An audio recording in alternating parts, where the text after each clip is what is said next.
Hi, I'm Kathy Keyser, one of the co-presidents of the Kentucky Genealogical Society. And have I got a genealogy tip for you? When it comes to researching your family, don't forget about their neighbors. I recently heard someone say, a good neighbor, a found treasure. Let me explain. Families migrated from one place to another together, and sometimes their children married each other. Researching the neighbors, especially prior to 1850, can open up a new avenue to your research. My second great grandfather, Patrick McCann, served in Company K of the 7th Ohio Cavalry, Volunteer Cavalry, and I couldn't find much about his involvement in the Civil War or what he would have experienced. I found his enlistment date, his mustered out date, and his rank. I even located a timeline of the regiment, but little bit about what he experienced.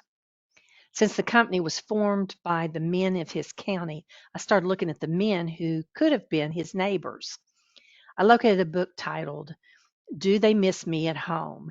It was a group of letters between William and Samaria McKnight during the war. And guess what? The McKnight family were neighbors of Patrick and his wife Isabella. The letters have provided a picture of what life was during that rough time. And Patrick and Isabella and some of their relatives are mentioned in the book. Since its discovery, I have continued to research the other men from Company K. I've located a diary in the Ohio Archives in Columbus, so needless to say, I will be making a road trip. One more example I'll share with you is about when my McCann family arrived in America. Family lore has that Lawrence and Mary McCann and their family arrived sometime around the Revolutionary War. And after some research, I located that Lawrence and a few of his sons served in the Pennsylvania militia.